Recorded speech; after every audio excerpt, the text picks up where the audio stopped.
अब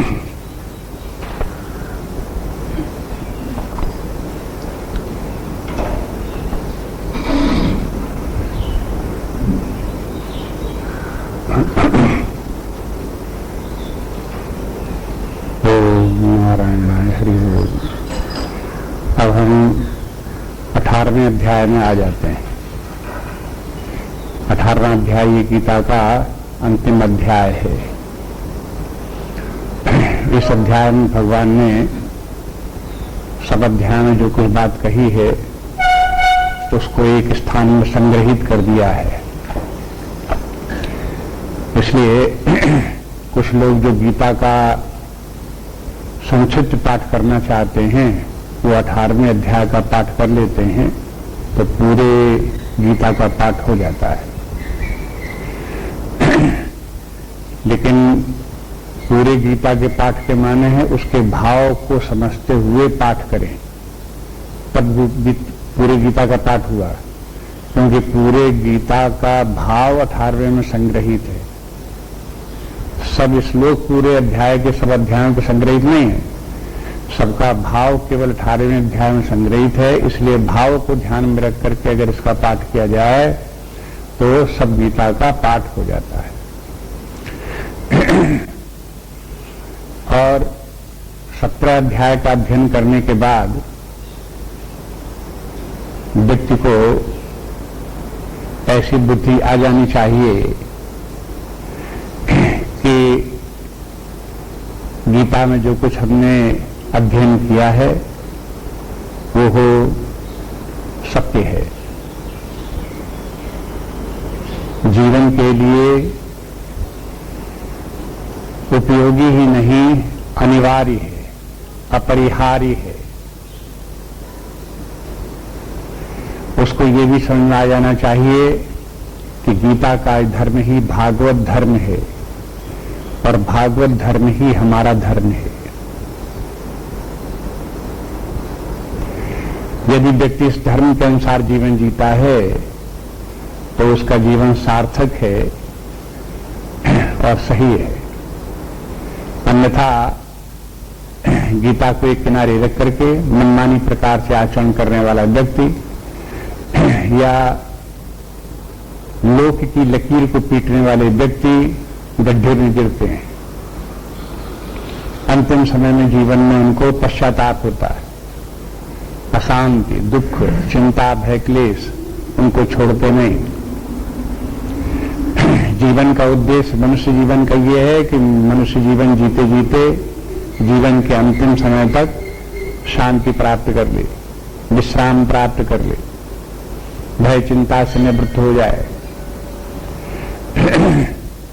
अपने आप में अपनी पूर्णता का अनुभव करते हुए तृप्त हो जाए, संतुष्ट हो जाए।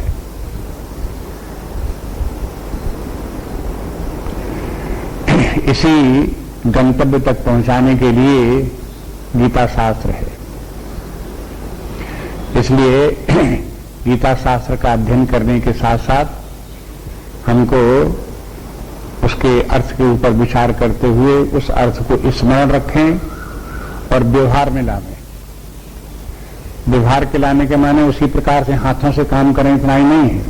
व्यवहार में लाने का तात्पर्य है हम अपनी बुद्धि को उसी प्रकार का बनावें, विचार करने का तरीका हमारा वही हो जो गीता में बताया गया है।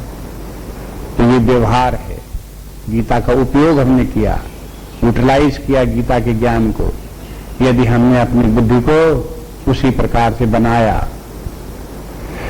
फिर जो कुछ हमारी बुद्धि में आया उसी प्रकार से हम बोलें और उसी प्रकार से हम करें,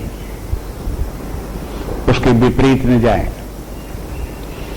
इस प्रकार का जब जीवन बने तब आप देखेंगे कि जीवन में कुछ परिवर्तन आया और उस जीवन की जिस आनंद की बात गीता में भगवान ने बार बार कही है तब उसका अनुभव हो।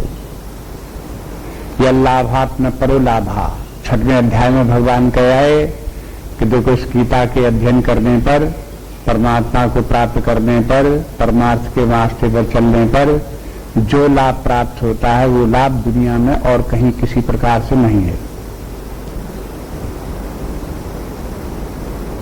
यल्लाभात्म परो लाभ, यह सुखात्म परो सुखम, और उसको इस प्रकार का सुख प्राप्त होता है जो दुनिया में और किसी प्रकार से कोई सुख नहीं है। आप ये मत समझो कि यह कवियों की तो अतिशयोक्तियां होती हैं तो बढ़ा चढ़ा के बातें कहते रहते हैं, ऐसे नहीं है। ये 100% सत्य है। गीता ही में सत्य बात नहीं कही गई, गीता का अध्ययन करने वाले आचार्यों ने भी उसे सत्य कहा। उन्होंने सत्य को मान करके अपने आप को जीवन में उसी प्रकार से धारण करके अपने अनुभव के द्वारा उसे वेरीफाई करके बताया कि हाँ ऐसा ही है, यही सत्य है। अगर आप न शास्त्र को मानो न शास्त्र के व्याख्याताओं की बात को मानो, कहीं आपका कहीं चित्त ना लगे, तो इसके माने है आपके अंदर सात्विक श्रद्धा नहीं है। पिछले अध्याय में 17 अध्याय में सात्विक श्रद्धा की बात करते रहे। श्रद्धा 3 प्रकार की, सात्विक श्रद्धा, राजस श्रद्धा, तामस श्रद्धा। राजस श्रद्धा तामस श्रद्धा तो होती है लोगों में, इंद्रिय भोगों की जो इच्छा इत्यादि है, संसार में लड़ाई झगड़ा और जो परेशानियां शांति में इसके दलदल में संसार के फंसे रहते हैं, उनकी भी अपनी उस दलदली जीवन जीने का एक उनको जो है वो श्रद्धा होती है, उन्हें वही पसंद आता है। जितना ही दूसरे को हलाकान करें उतना ही प्रसन्न, और जितना ही अपने आप को लोग बाग दूसरे लोग हलाकान करें उतना ही प्रसन्न। बस इसी में जीवन जीने वालों की भी एक श्रद्धा है। तो वो जो श्रद्धा है वो तामसी श्रद्धा है, राजसी श्रद्धा है। वास्तविक श्रद्धा सात्विक है। सात्विक श्रद्धा होगी तो शास्त्र में, शास्त्र की तरफ उनका ध्यान जाएगा और जरूर ही उसका अध्ययन करेंगे। श्रद्धा की बात हो गई है, इसलिए एक बात श्रद्धा के संबंध में बता दें, तब इस अध्याय में आगे जाना चाहिए। देखो, जीवन में एक तो ज्ञान का साधन होता है प्रत्यक्ष, एक ज्ञान का साधन होता है अनुमान। ये भौतिक जीवन में दोनों कार्य करते हैं, प्रत्यक्ष भी और अनुमान भी। जो लोग भौतिक जीवन जीते हैं उनको यही ज्ञान के 2 साधन या 2 प्रमाण काम में आते हैं। जिन लोगों की श्रद्धा प्रत्यक्ष प्रमाण में, अनुमान प्रमाण में है, वे अध्यात्म विद्या नहीं सीख सकते। वे केवल भौतिक जीवन के ही घेरे में घिरे रहेंगे, उससे बाहर नहीं निकल सकते। तीसरे प्रकार का ज्ञान जो है वो शास्त्र ज्ञान है, प्रत्यक्ष अनुमान, और उसका नंबर 3 शास्त्र ज्ञान। शास्त्र ज्ञान जो है वो हो प्रत्यक्ष से या अनुमान से प्राप्त नहीं होता। जो लोग शास्त्र ज्ञान को प्रत्यक्ष और अनुमान के द्वारा जानने की चेष्टा करते हैं, अथवा ये कहते हैं कि शास्त्र में जो लिखा है वो प्रत्यक्ष तो नहीं है, इसके माने वो शास्त्र ज्ञान के स्वरूप को और महत्व को समझते ही नहीं। इसलिए वो अपनी दुर्मति का प्रयोग वहां करते हैं, कुतर्क करते हैं, मूर्खता का अपना जो है वो हो स्वभाव है, उसे वो हो सिद्ध करते हैं या व्यक्त करते हैं। शास्त्र जो है वो हो 2 प्रकार के हैं। आप जानते हो वेदों में कर्मकांड है, ज्ञान कांड है। ये दोनों ही शास्त्र हैं। गीता में भी कर्मकांड है, ज्ञान कांड है। ये दोनों बातें गीता में भी हैं, उपनिषदों में भी हैं, वेदों में भी हैं। कर्मकांड जो है वो हो गीता शास्त्रों का, वो हो श्रद्धा के बल पर जाना जाता है। ज्ञान कांड जो है वो भी श्रद्धा के बल पर जाना जाता है। शास्त्र का ज्ञान जो श्रद्धालु व्यक्ति हैं और जिनकी सात्विक श्रद्धा है उन्हीं को उपलब्ध है। जिनकी श्रद्धा सात्विक नहीं है, सात्विक स्वभाव के नहीं है, सात्विक श्रद्धा नहीं है, उनके लिए शास्त्र चाहे उनके घर में हजारों ढेर लगे रहें, लेकिन उनके लिए उपलब्ध नहीं है। क्यों उन्हें उपलब्ध नहीं है? क्योंकि उनको उनमें श्रद्धा नहीं है। बिना श्रद्धा के शास्त्र के निकट नहीं जाया जा सकता। इसलिए शंकराचार्य जी ने तो साफ साफ कह दिया कि श्रद्धा की परिभाषा ही भी तो श्रद्धा कराने क्या बोले कि श्रद्धा के माने शास्त्र और गुरु के वचन में सतत्व बुद्धि होना ही श्रद्धा है। शास्त्र गुरु वाक्य से सत्य बुद्ध्यावधारणा, सत्य बुद्ध्यावधारणा, शास्त्र और गुरु के वचन में सत्यत्व बुद्धि होना, इसी का नाम श्रद्धा है। इसके माने हैं शास्त्र श्रद्धा के द्वारा ही जाने जाते हैं। अब देखो, जो कर्मकांड का शास्त्र है उसमें श्रद्धा एक प्रकार की, और जो ज्ञान कांड है उसमें श्रद्धा दूसरे प्रकार की। समझने की कोशिश करो, देखो ध्यान दो। शास्त्र के प्रति भी जो श्रद्धा है वो दो प्रकार की। कर्मकांड वाले शास्त्र में जो श्रद्धा है वो कर्मकांड परोक्ष है। देखो, एक प्रत्यक्ष होता है, एक अनुमान, और एक होता है परोक्ष। शास्त्र का ज्ञान परोक्ष और अपरोक्ष है। कर्मकांड का ज्ञान परोक्ष है, आत्मज्ञान का ज्ञान अपरोक्ष है।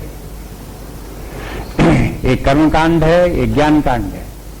एक का ज्ञान परोक्ष ज्ञान है, एक का ज्ञान अपरोक्ष ज्ञान है। वहां जहां शास्त्र हैं वहां परोक्ष और अपरोक्ष शब्द का प्रयोग करते हैं, वहां प्रत्यक्ष का प्रयोग नहीं करते, क्योंकि शास्त्र में प्रत्यक्षता का कोई स्थान नहीं। प्रत्यक्षता जितनी है वो केवल भौतिक जीवन के लिए है। ये बाई नाम रूपात्मक जगत है, इसी में प्रत्यक्ष, इसी में अनुमान, बस यहीं तक उसका काम है। और इस जब परलोक की बात आती है, स्वर्ग नरक की बात आती है, तो कोई कहे स्वर्ग नरक हो तो दिखाओ, मैंने वो मूर्खता की बातें करता है। शास्त्र स्वर्ग और नरक जो है वो हो प्रत्यक्ष के प्रमाण है ही नहीं। प्रत्यक्ष में तो जगत ही ये दिखाई देने वाला, नाम रूपा दिखाई देने वाला है। स्वर्ग नरक प्रत्यक्ष दिखाई देने वाले नहीं है, आंखों से दिखने वाले नहीं है, अनुमान से दिखने वाले नहीं है, शास्त्र के ज्ञान से दिखने वाले। इसलिए वो जो स्वर्ग आदि हैं उनका परोक्ष ज्ञान है, और उस परोक्ष ज्ञान में भी जिनकी जो श्रद्धा होती है उन्हीं को वो परोक्ष ज्ञान प्राप्त होता है। माने स्वर्ग नरक हैं, इनमें श्रद्धा करनी पड़ती है। और श्रद्धा का फल क्या है? श्रद्धा का माने ये नहीं कि अंधविश्वास है, आपने मान लिया और वैसे ही माने चुपचाप बैठे हुए हो, ऐसा नहीं है। श्रद्धा के माने है उसमें श्रद्धा रखो। शास्त्र ने जिस प्रकार के कर्म करने के लिए बताया, जैसे आपके कर्तव्य कर्म हैं, जो आपके जो है वो नियत कर्म हैं, जो आपके सामान्य धर्म है, उसके करने के लिए जो शास्त्र ने बताया उसको श्रद्धा पूर्वक वैसा ही करो। अब जब किया ये, तो करने के फलस्वरूप जो शास्त्र उसका फल बताते हैं, जब आपको फल देखने में आएगा तब पता लगेगा कि शास्त्र में जो कुछ कहा गया था वो ठीक था, और जो हमने श्रद्धा की थी वो ठीक थी। श्रद्धा वहीं की जाती है जहां की पहले वस्तु प्रत्यक्ष नहीं होती, बाद में प्रत्यक्ष भले हो जाए, वहीं श्रद्धा की जाती है। अगर पहले ही वस्तु प्रत्यक्ष हो उसमें श्रद्धा की क्या बात है? कोई जरूरत ही नहीं श्रद्धा की। आपको विद्यालय में आई ABCD पढ़ाई गई, तो आपने ABCD को A को A मान लिया, B को B मान लिया। क्यों मान लिया? किस बल पर मान लिया? आपके पास क्या प्रमाण था कि A है, B B है?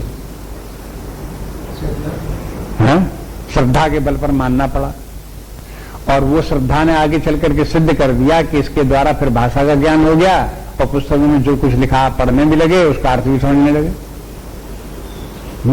वहां जाके आपको सिद्ध हो गया कि जो हमने श्रद्धा की थी पहले दिन, वो श्रद्धा ठीक है, गलत नहीं थी।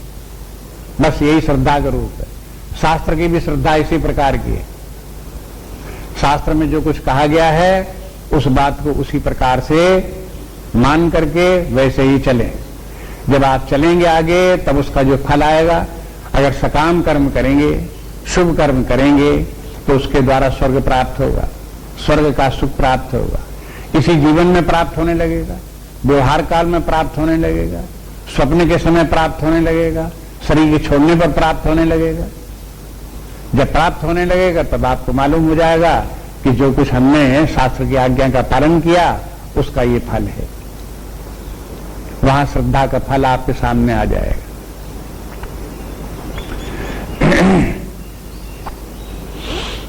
तो ये कर्मकांड में जो श्रद्धा है वो परोक्ष वस्तु की श्रद्धा है, और वो श्रद्धा व्यक्ति के अंदर शास्त्र के प्रति जो कुछ कर्तव्य कर्म इत्यादि बताए गए हैं तदाकार वृत्ति उत्पन्न करता है। माने व्यक्ति को ये लगता है ये धर्म धर्म है, ये बुद्धि स्वीकार कर लेती है कि शास्त्र में ये कहा गया ये धर्म धर्म है, तो बुद्धि ने कहा कि हाँ ठीक है ये धर्म है।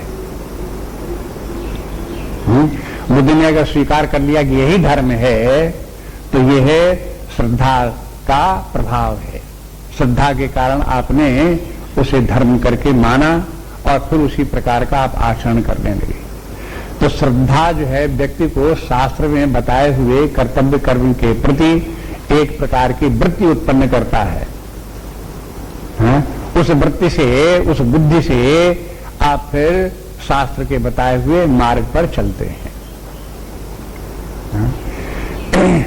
और बराबर आपको शास्त्र के कर्मकांड के भाग के ऊपर जो कुछ विधान है उसके ऊपर आपको श्रद्धा रखनी पड़ती है, और श्रद्धा के बल पर ही आगे चलना पड़ता है, सारे जीवन चलना पड़ता है। अगर शरीर छोड़ने के बाद स्वर्ग प्राप्त होता है तो व्यक्ति को उस स्वर्ग प्राप्ति के लिए शास्त्र में जो कुछ बताया गया है उसे कब तक श्रद्धा रखनी चाहिए? आजीवन। क्योंकि जीवन समाप्त होने के बाद स्वर्ग प्राप्त होगा। अगर जीवन समाप्त होने के बाद स्वर्ग प्राप्त होता है तो स्वर्ग प्राप्ति के लिए श्रद्धा व्यक्ति को सारे जीवन रखनी पड़ेगी। क्योंकि मरने के बाद जो स्वर्ग प्राप्त होने वाला है वो स्वर्ग परोक्ष है, उसकी श्रद्धा इसी प्रकार की है। लेकिन जो ज्ञान कांड है वेदों का, उस ज्ञान कांड में जो श्रद्धा व्यक्ति की है वो हो अपरोक्ष के प्रति श्रद्धा है। जो अपना आत्मा है, जो परमात्मा है, जो ब्रह्म है, जिसका हम ज्ञान प्राप्त करते हैं वो नित्य अपरोक्ष है। न उसमें सजाति भेद है, न विजातीय भेद है, न स्वगत भेद है। ऐसा भेद रहित एक अखंड तत्व सदा विद्यमान है और सदा उपलब्ध है, इसलिए वो सदा अपरोक्ष है। ऐसे सदा अपरोक्ष तत्व में, आत्म तत्व में, ब्रह्म तत्व में सदा उसका अपरोक्ष होते हुए भी उसका ज्ञान न होना, कैसे ज्ञान हो उसका? शास्त्र के ही द्वारा उसका ज्ञान होगा। शास्त्र के जो शब्द प्रमाण है उस शब्द प्रमाण से ही उसका ज्ञान होगा। तो शब्द में, शब्द प्रमाण में, उसमें आपको श्रद्धा रखनी पड़ेगी। जब शास्त्रों में बताए, उपनिषदों में बताए हुए ज्ञान में आपके बुद्धि में श्रद्धा आई, तब उस श्रद्धा के बल पर आपने इस अखंड एक रस नित्य विद्यमान अपने आत्मा स्वरूप का बोध प्राप्त किया। बोधता था ही पहले, लेकिन शब्द के द्वारा उसका ज्ञान करा दिया गया। आप कहोगे जब अपरोक्ष है तो उसका ज्ञान की जरूरत क्या है? अपरोक्ष के माने ठीक है आत्म तत्व अपरोक्ष है, लेकिन बुद्धि भटक गई, दूसरी तरफ चली गई, तो बुद्धि को वो अपरोक्ष नहीं होता। इसलिए बुद्धि को अपरोक्ष कराने के लिए शास्त्र जो है वो शब्द का प्रयोग करते हैं। उन उन वाक्यों को प्रयोग में ला करके महावाक्यों को तत्त्वमसि इत्यादि महावाक्यों के द्वारा जो अपरोक्ष तत्व है उसमें श्रद्धा रख करके उसका अनुसंधान करें, उसकी खोज करें, उसका चिंतन करें, तो उस तत्व की उपलब्धि होती है और उसका फल देखने में आता है। ये है श्रद्धा के संबंध में। इसलिए जहां लोग आपके मन में स्वयं कभी कभी ये आता हो कि अगर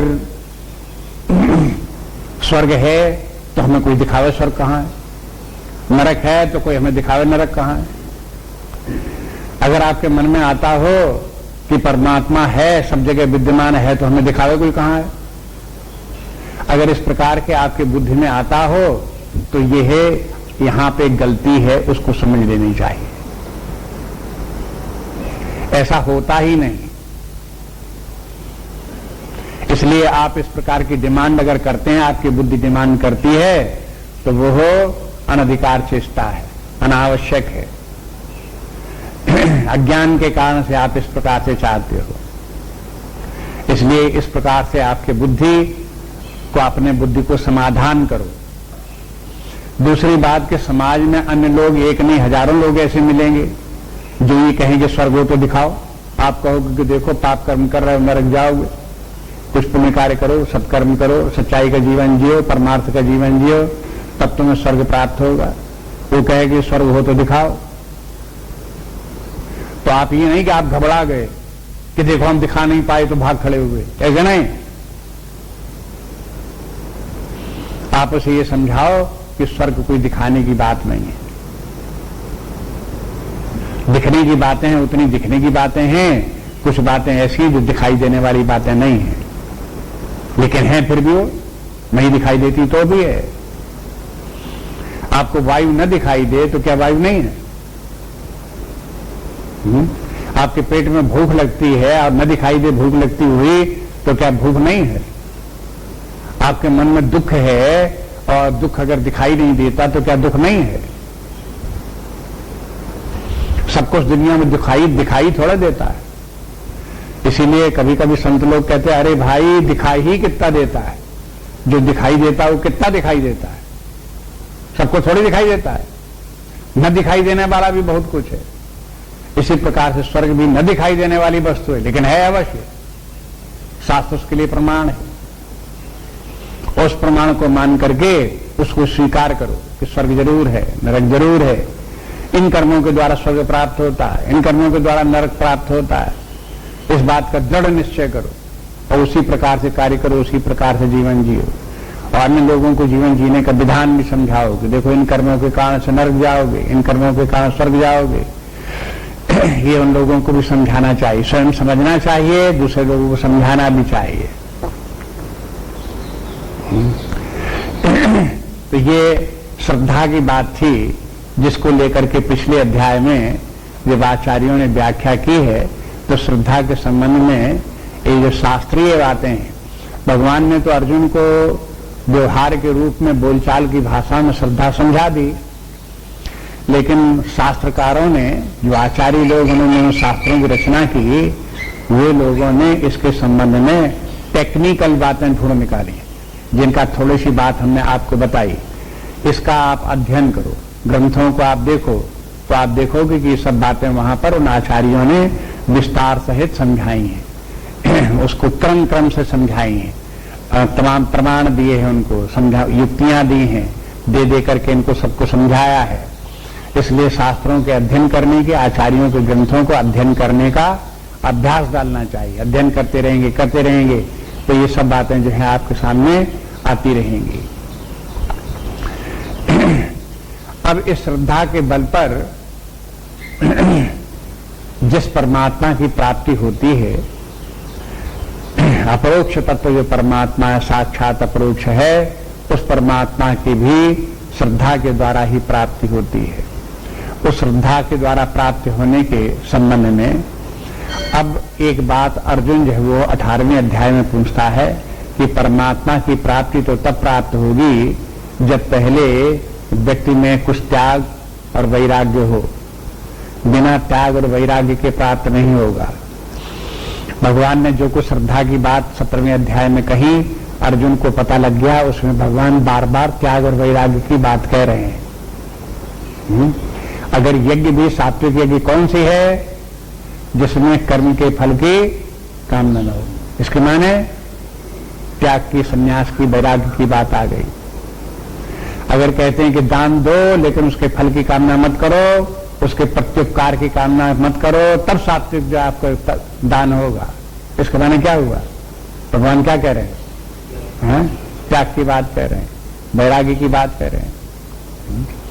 तो इन सब में जब सात्विक श्रद्धा की तरफ अर्जुन का ध्यान गया तो उसको लगा कि इसमें तो बार बार जो है वो वैराग्य की बात आ रही, त्याग की बात आ रही है, संन्यास की बात आ रही है। तो यहां जो त्याग की बात आ गई तो अर्जुन पहले सुनता आ रहा संन्यास बहुत बार।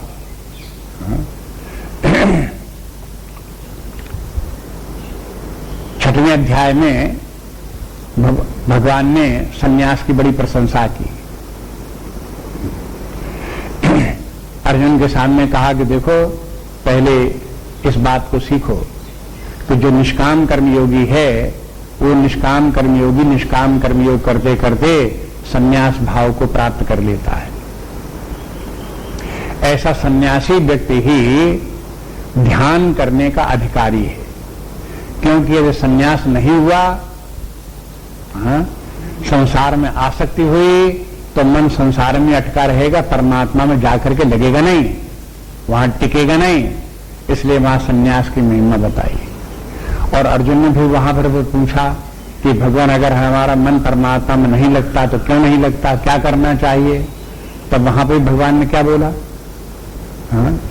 वहां पर भी कहा कि देखो, अभ्यास से और संन्यास से ही आपका मन परमात्मा में लगेगा।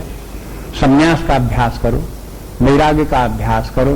तो संन्यास की बात बहुत बार आती चली आ रही है, त्याग की बात भी आती चली आ रही है।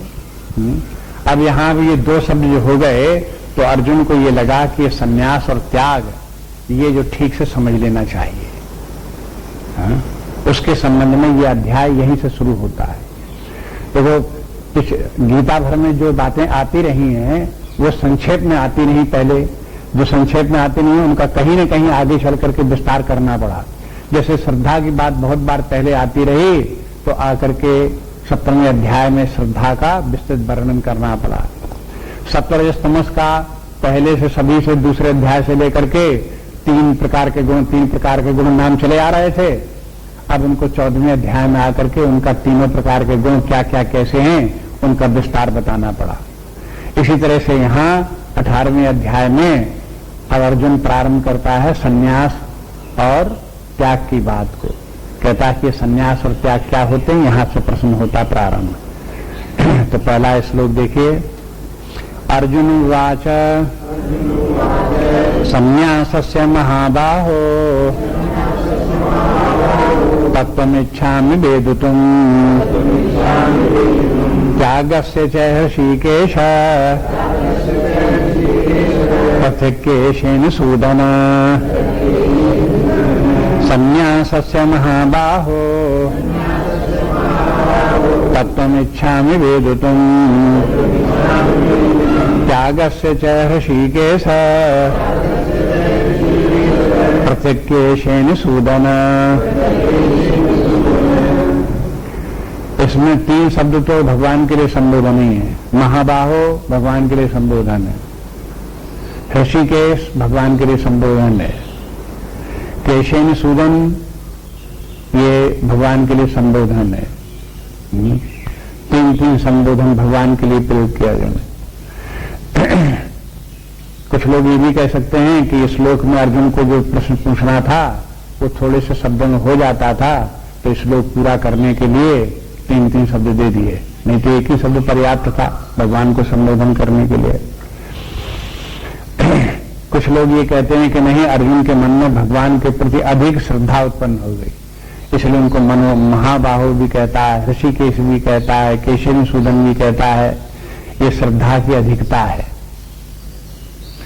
पिछले ध्यान श्रद्धा चली आ रही है तो अर्जुन के मन में श्रद्धा उमड़ी, अब भगवान के प्रति श्रद्धा बढ़ी तो उसके भाव में इस प्रकार के हुआ। ये तीन तीन प्रकार के नाम उल्लेख उसने किए।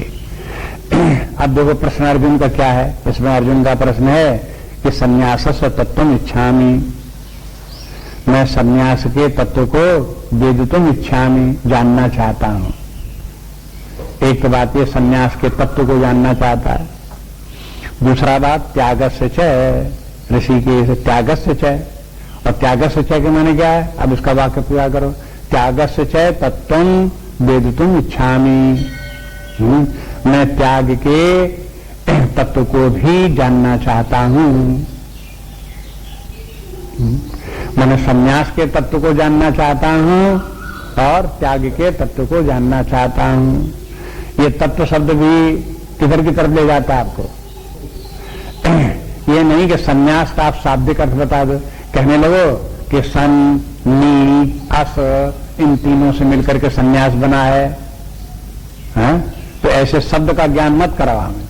हमें व्याकरण में ही सीखनी उसकी है कि ये शब्द कैसे बना है। हमें तो ये बताओ कि संन्यास शब्द जिस वस्तु के लिए प्रयोग किया जाता है, जिस अवस्था के लिए प्रयोग किया जाता है, उसका निरूपण करो। कहां हम किस वस्तु को संन्यास कहेंगे और किस अवस्था को पहुंच करके हम इसको कहेंगे कि ये त्याग हुआ। माने त्याग का स्वरूप क्या है वो हमें समझाइए, संन्यास का स्वरूप क्या है वो हमें समझाइए। इसलिए आगे भी जो देखते हैं तो भगवान जो बताते हैं, जैसा अर्जुन का प्रश्न है वैसे ही उसका उत्तर भी होगा। लेकिन ज्यादा ध्यान न दें तो ऐसा लगता है जो संन्यास है वही त्याग है। न्यास के माने भी त्याग है। सम्यक न्यासा संन्यासा, जो भली भांत त्याग कर दे, पूरा पूरा त्याग कर दे, उसका नाम संन्यास। और त्याग के माने त्याग है ही, त्याग माने छोड़ दे, जो छोड़ दे उसको त्याग बोलते हैं। अब ये त्याग शब्द तो व्यवहार में भी बहुत जगह प्रयोग में आता है। जैसे क्रोध का त्याग कर दो, दोषों का त्याग कर दो,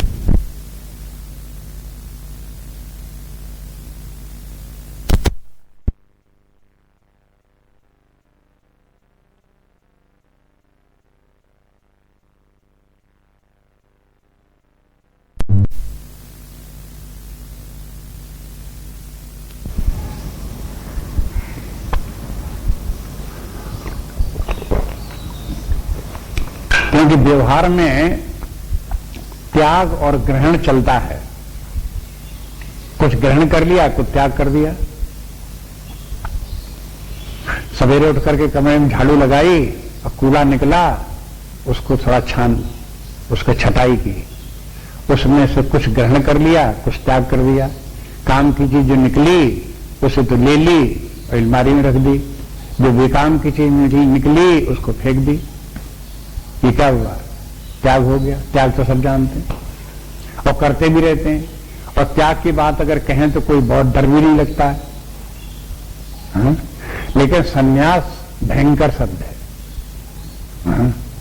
संन्यास नाम ले दे कोई तो रोए खड़े हो जाए, कांपने लगे व्यक्ति। ये क्या चीज?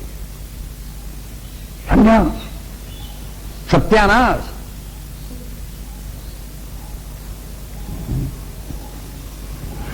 ऐसा लगने लगे तो इसके माने संन्यास के प्रति धारणा व्यक्तियों की जो है वो हो भ्रांतिजन्य है, ठीक धारणा नहीं है। बल्कि शास्त्रों को देखेंगे धीरे धीरे, तब ठीक ठीक जो संन्यास अगर समझ में आ जाए तो व्यक्ति को ये लगे कि संन्यास भी जीवन के लिए बहुत उपयोगी है। संन्यास तो होना ही चाहिए। बिना संन्यास के कल्याण नहीं है, शांति नहीं है, विश्राम नहीं है। बिना संन्यास के, जैसे 6वें अध्याय में भगवान ने कह दिया, बिना संन्यास के तो परमात्मा का ध्यान चिंतन भी नहीं, बिना संन्यास के तो परमात्मा की प्राप्ति भी नहीं। इसलिए संन्यास तो बहुत आवश्यक है। लेकिन जब संन्यास शब्द का प्रयोग करते हैं तो मन बुद्धि में क्या चित्र बनता है, वो ठीक ठीक उसका तात्पर्य क्या है ये समझना चाहिए। हाँ। इसलिए अर्जुन ये जानना चाहता, जब संन्यास शब्द बोले तो उसका भाव ठीक ठीक समझ में आवे, ठीक ठीक चित्र बने। इसलिए संन्यास आवेगा तभी आएगा जब हम ठीक संन्यास को समझेंगे।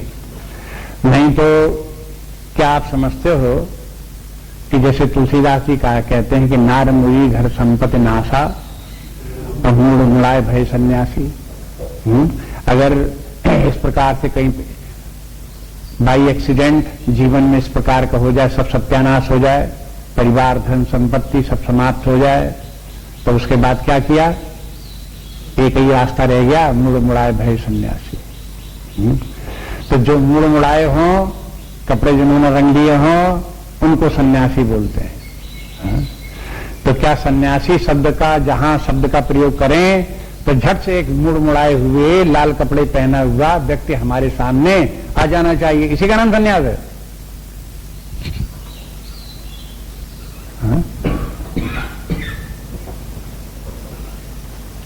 इसलिए जो हमारी कल्पना सन्यास के प्रति प्राय होती है वो मिथ्या कल्पना होती है। ये कहां से आ गई कल्पना इस प्रकार की? किसने सिखाई, किसने बताई?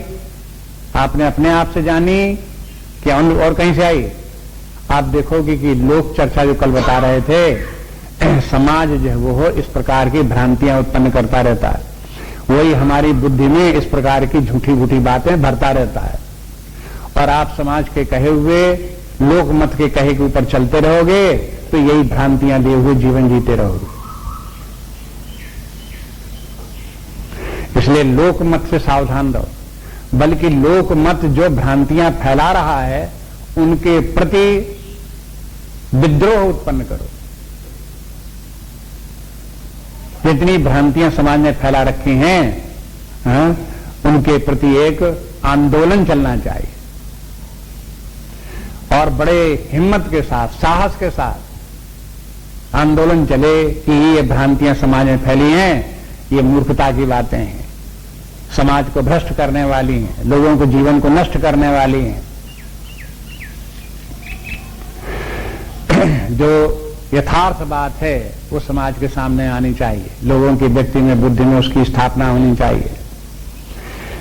तो आप देखो, जब अर्जुन ने पूछा कि सन्यास हमें समझाइए कि ये त्याग क्या है, तो आप देखो सन्यास और त्याग यद्यपि एक से लगते हैं, लेकिन उन दोनों का अर्थ भगवान समझाते अगले श्लोक में, और उसको भी समझने की कोशिश करो। श्री भगवान उवाच काम्यानां कर्मणान्यासं सन्यासं कवयो विदुः सर्वकर्म फल त्यागम प्राहुस्त्यागम विचक्षणा काम्यानां कर्मणान्यासं सन्यासं कवयो विदुः सर्वकर्म फल त्यागम प्राहुस्त्यागम विचक्षणा। इस श्लोक के अर्थ को देख लो और बुद्धि लगाओ, जरा समझने की कोशिश करो। काम्यानाम कर्मणाम न्यासम, जो काम्य कर्म हैं उनका न्यासम, न्यासम माने त्याग, उनका न्यास कर दो, समाप्त कर दो, हटा दो, छोड़ दो। न्यासम सन्यासम कवियो विदुः, जो कवियो विदुः विद्वान लोग हैं उन्होंने कहा कि इसी का नाम सन्यास है।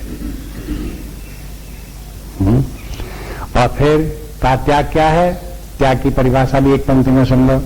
कहते सर्व कर्म फल त्यागम, जितने भी कर्म हैं उनके कर्मों के जो भी फल हैं उन फल का त्याग कर देना जो वो हो। प्राहु त्यागम विचक्षणा, जो विचक्षण बुद्धि हैं, बुद्धिमान व्यक्ति हैं, वो कहते हैं उसी का नाम त्याग है।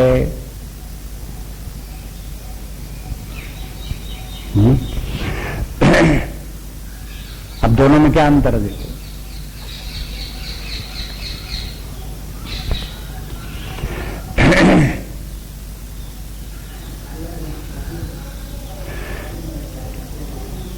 इसमें सन्यास के माने ये हो गया कि कि काम्यानाम कर्मणाम न्यासम, जितने काम्य कर्म हैं उन समस्त कर्मों का स्वरूपतः त्याग कर देना। काम कोई काम कर्म करे ही नहीं, तब वो संन्यास हो गया। सकाम कर्म जब तक कर्म करता रहेगा व्यक्ति, तब तक संन्यास नहीं हुआ। जब सकाम कर्मों का व्यक्ति पूर्णतः त्याग कर दे, पूर्णतः त्याग माने कर्म का भी त्याग कर दे, कोई कर्म जिस ऐसा जो कि सकाम हो उसे करे ही नहीं, तब उस व्यक्ति को कहेंगे कि संन्यास। तो सकाम कर्म के लिए फिर बात आई कि अगर हम अपना खाना पकाते हैं, आग जलाते हैं, खाना पकाते हैं, तो अपना खाना बनाने के लिए, खाने के लिए पकाएंगे। हाँ? इसलिए यदि हम आग भी न जलावें और खाना भी न बनावें तो सारे सकाम कर्म छूट गए।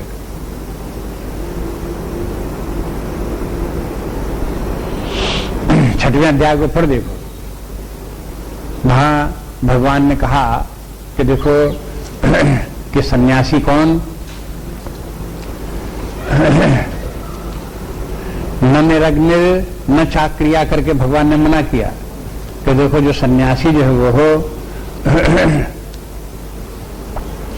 सन्यासी च योगी च न निरग्निर न चाक्रिया, पहले इस श्लोक के 6वें अध्याय का। अनाश्रिता कर्म फलम कार्यम कर्म करोति यह।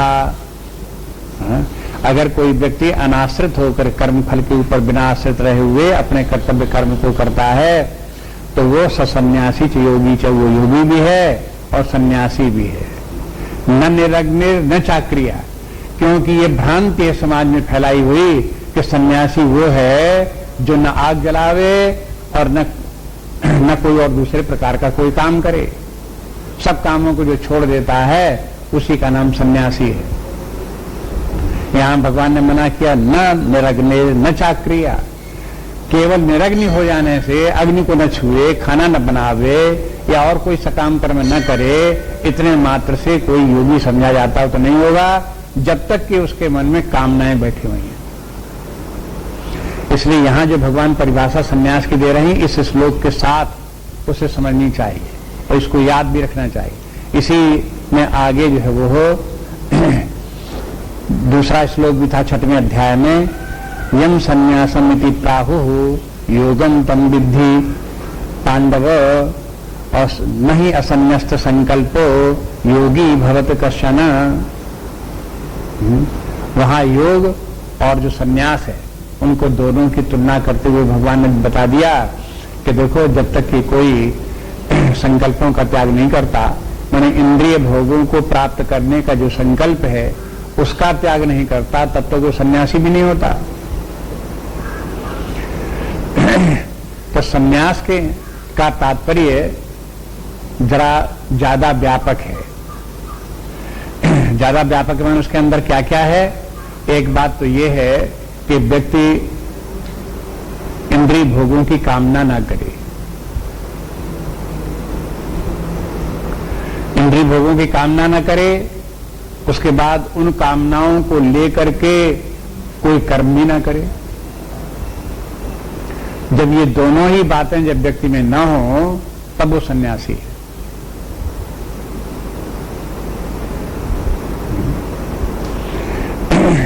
कर्म का भी त्याग हो गया। जब कोई कामना नहीं है तो कामना से प्रेरित कर्म भी नहीं करता। अब ये जो रूप बना ये व्यक्ति का सन्यासी रूप हुआ। अब ये सन्यासी के माने ये है कि गीता का जो सन्यासी है इसमें कहीं कपड़ों के रंग का तो वर्णन है ही नहीं, किस तरह का तिलक विलक लगाना चाहिए उसका तो वर्णन है ही नहीं, किस तरह के बाल रखने चाहिए उसका तो कुछ वर्णन है ही नहीं। ये कैसा सन्यासी। 6वें अध्याय में भी सन्यासी आया तो भी उसका वर्णन नहीं था।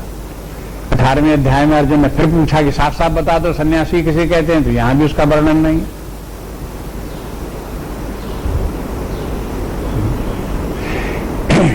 तो इसके माने ये कि जो धारणा हमारे मन में बैठी हुई तो सन्यासी, तो मन में तुरंत एक चित्र आ गया जो सिरमड़ाए हुए हो और गिरुआ कपड़े पहने हुए हो वो सन्यासी।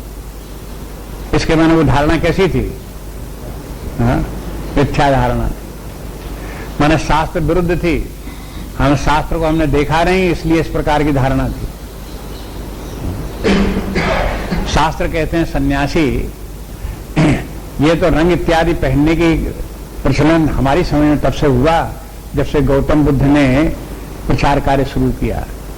गौतम बुद्ध ने जब धर्म का प्रचार शुरू किया उस समय उनको प्रचार कार्य करने के लिए एक ड्रेस की जरूरत पड़ी, तो उन्हीं ने कपड़े रंगे और ये प्रसिद्ध किया कि जो इस प्रकार कपड़े पहन करके निकले आवे, आपके गांव में मिले, आप समझ लेना कि वो धर्म प्रचार करने आया है।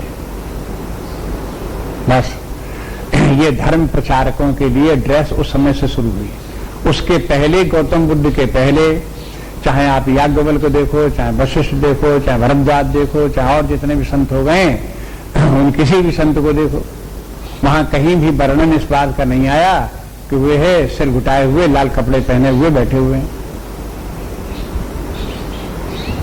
कहीं इसकी चर्चा नहीं शास्त्र। अपने समस्त प्राचीन शास्त्रों में सन्यासियों का वर्णन है, लेकिन सन्यासियों की इस ड्रेस का वर्णन कहीं नहीं।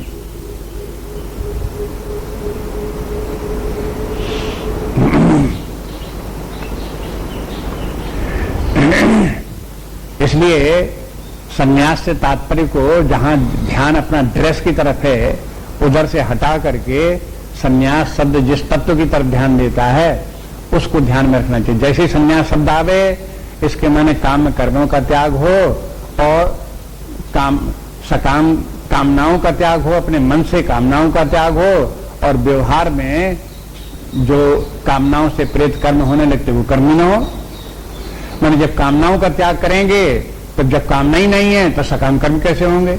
तो सकाम कर्मों का भी त्याग हो गया तो उसे सन्यास बोलते हैं। तो अब त्याग में क्या बात हो गई? अब अंतर करके देखो, त्याग किसे कहेंगे? कहते हैं कि सर्व कर्म फल त्यागम, समस्त कर्मों के फल का त्याग, उसका नाम त्याग है। अब देखो जैसे कोई काम छोड़ दे, तो काम का छोड़ देना त्याग नहीं है। कर्म करना छोड़ देना त्याग नहीं है। कर्म करता रहे लेकिन कर्म के फल की कामना का त्याग करना तब त्याग है। सर्व कर्म जितने भी कर्म हैं, अब इसमें कर्म के त्याग की बात नहीं है, इसमें केवल सर्व कर्म फल त्यागम, बस। इसके माने है कर्म करते रहना चाहिए। कौन से कर्म करते रहना चाहिए? जो अपने कर्तव्य कर्म है। अपने कर्तव्य कर्म करते रहें, लेकिन उन कर्मों में सकाम भाव न रखें। इंद्रिय भोगों की प्राप्ति होगी, उनसे हमारी संतुष्टि तृप्ति होगी, इस प्रकार की भावना न रखें। केवल कर्म क्यों करे? क्योंकि यह अपना कर्तव्य है, बस ऐसा समझ करके अपना कर्तव्य कर्म करता रहे। तो ये क्या हुआ? उसने क्या किया? ऐसे कर्म त्यागी के कर्म हो गए। अब इसके माने ये नहीं कि जो त्यागी व्यक्ति है वो नंगा उघाड़ा घूमे तब त्यागी कहलावे, ये अर्थ फिर यहां नहीं हुआ। त्यागी का अर्थ ये भी नहीं हुआ कि सब काम छोड़ दे। इसके माने ये सन्यास और त्याग जो है ये है ऐसे भाव को व्यक्त करते हैं जो आंतरिक है और सूक्ष्म है। इसीलिए अर्जुन ने पूछा और इसीलिए भगवान ने उसकी व्याख्या भी दी कि बिना बताए ये बात समझ में नहीं आएगी। जब तक शास्त्र नहीं बताएगा कि त्याग क्या है, सन्यास क्या है, तब तक समझ में आना मुश्किल है। अब दोनों के अंतर को थोड़ा समझ लो, क्योंकि साथ साथ इसलिए रखे गए तो दोनों को तुलना करके देखो दोनों में अंतर कितना हुआ। त्यागी व्यक्ति जो है वो अपने कर्तव्य कर्म करता रहेगा, लेकिन कर्म के फल की कामना नहीं रखेगा, ये तो हो गया त्याग। लेकिन जो सन्यासी व्यक्ति होगा वो सन्यासी व्यक्ति कामना का भी त्याग कर देगा और कर्म का भी त्याग कर देगा। जब कामना कर्म का त्याग कर दिया तो फल के त्याग की तो बात ही क्या? जब कर्म ही नहीं तो उसका फल कहां से आ जाता है?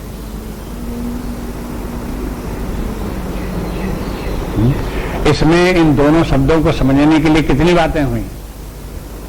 कामना, कामना प्रेरित कर्म और कामना प्रेरित कर्मों का फल।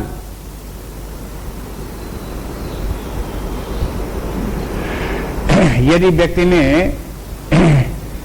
कामना प्रेरित कर्म के फल का त्याग कर दिया तो त्यागी, और जिस व्यक्ति ने कामना का त्याग कर दिया और कामना प्रेरित कर्मों का त्याग कर दिया उसका नाम सन्यासी।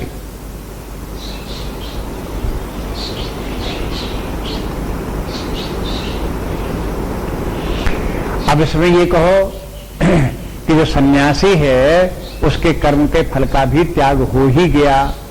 इसलिए समझना इस प्रकार से चाहिए कि आध्यात्मिक साधना में जो ये वैराग्य की, त्याग की, संन्यास की जो साधना चलती है उसमें पहले तो होता है त्याग की साधना। त्यागी व्यक्ति आगे चल करके सन्यासी हो जाता है।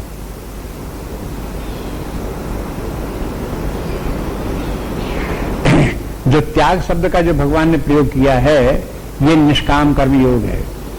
देखो मिलाओ से, जो निष्काम कर्म योग है वही यहां पर त्याग बोल दिया गया। सर्व कर्म फल त्यागम। निष्काम कर्म योग क्या है कि अपने कर्तव्य कर्म को करो लेकिन कर्म के फल की कामना मत रखो, उसके ऊपर आश्रित मत रहो, उसी कामना को आधार बना करके उसके ऊपर आश्रित रह करके कर्म न करो। जब इस प्रकार से कार्य करोगे तब वो जो होगा निष्काम कर्म योग, उसे योग कहेंगे। 6वें अध्याय का जो श्लोक था उसको भी ध्यान रखो। अनाश्रिता कर्म फलम कार्यम कर्म करोति यह। ये तो हुआ त्याग, ये तो हुआ त्याग करने वाला योगी पहली पंक्ति में। और फिर बोले कि सन्यासी च योगी च, और वही योगी फिर सन्यासी भी है। सन्यासी कब है वो अगले श्लोक बता देते हैं। माने पहले योगी बने तब सन्यासी बने। इसीलिए आगे स्थान में एक स्थान में भगवान कह देते हैं कि देखो बिना निष्काम कर्म योग के व्यक्ति सन्यासी नहीं हो सकता।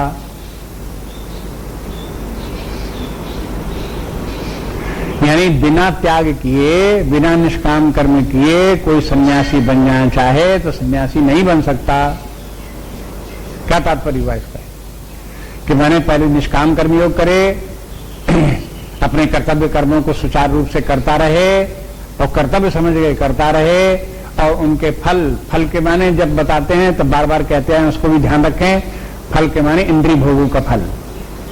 वैसे तो जो निष्काम कर्म व्यक्ति का है वो भी व्यक्ति के चित्त को शुद्ध करेगा, संन्यास है वो भी व्यक्ति के चित्त को शुद्ध करेगा, फल तो होगा ही होगा।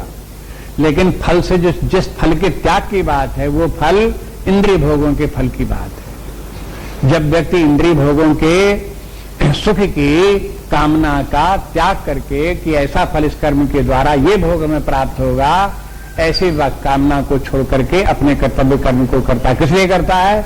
जिससे कि चित्त शुद्ध होगी, जिससे कि हम परमार्थ की तरफ आगे बढ़ेंगे, जिससे कि हमारा आध्यात्मिक विकास होगा। इस उद्देश्य से जब कर्म करता है तो त्याग प्रारंभ हुआ। अब वही त्याग उस समय उसके लिए संन्यास बन जाता है जब वो सकाम कर्मों को करता ही नहीं और कामनाओं का भी, मानसिक रूप से कामनाओं का भी त्याग कर देता है। मन में भी कोई कामना न रहे। असल में मन की कामनाओं का त्याग कर देना प्रारंभ में संभव नहीं है।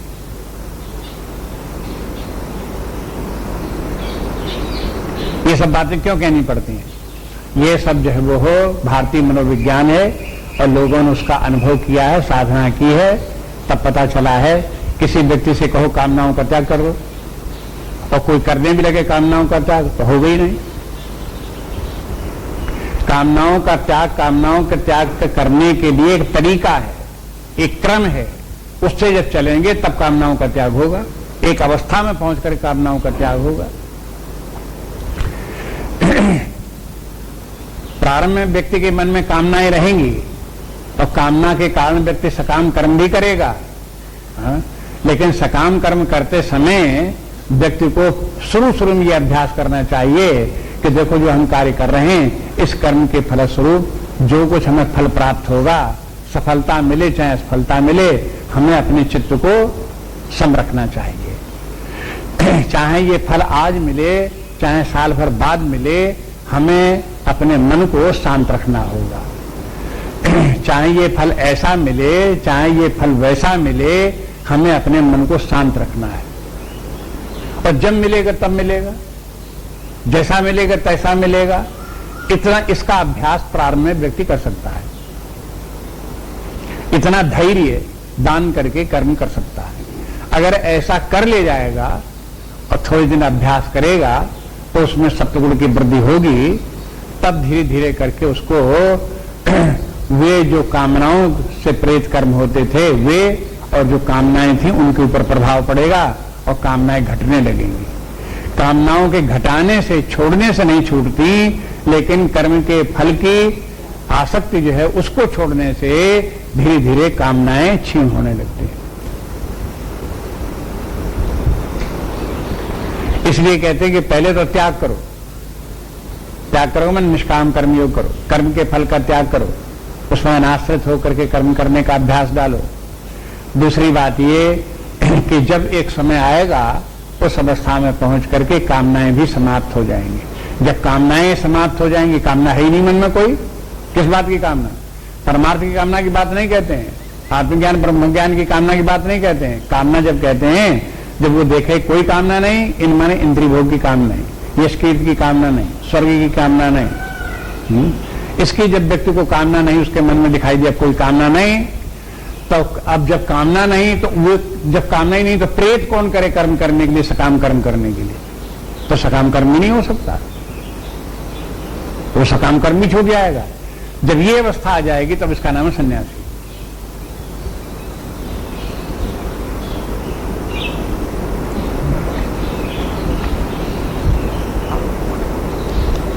अब इसके ऊपर विचार करो, न समझ में आई हो बात तो सन्यास और त्याग की वाली बात, इसके ऊपर फिर विचार करना, आपस में बैठ करके भी डिस्कस करो, शास्त्र को समझने के लिए थोड़ा ध्यान दो और उसके बाद में फिर कहीं आपको विरोधाभास लगे, कहीं गीता मान्यता कुछ बात कही गई उससे तुलना करके आप देखो, जहां पर अड़चन पड़ती हो, बुद्धि स्वीकार न करती हो, उसको बात को लाओ, उसके ऊपर फिर डिस्कस किया जाए, फिर विचार किया जाए। इस तरह से छोड़ मत दो उसे, ऐसे नहीं कि समझ में आया आया, नहीं आया नहीं आया, हटा, ऐसे नहीं। उसको जो है उसे पकड़ के बैठो, जबरदस्ती करके किसे समझना ही है, ऐसे करके करो।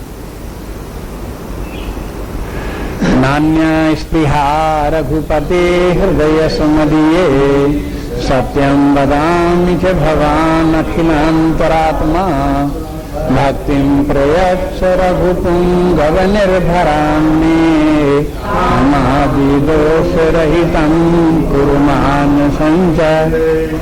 श्री राम जय राम जय जय राम, श्री राम जय राम जय जय राम, श्री राम जय राम जय जय राम, श्री राम जय राम जय जय राम, श्री राम जय राम जय जय राम, श्री राम जय राम जय जय राम, श्री राम जय राम जय जय राम, श्री राम जय राम जय जय राम, श्री राम जय राम जय जय राम, श्री राम जय राम जय जय राम, श्री राम जय राम जय जय राम, श्री राम जय राम जय जय राम, श्री राम जय राम जय जय राम, श्री राम जय राम जय जय राम, श्री राम जय राम जय जय राम,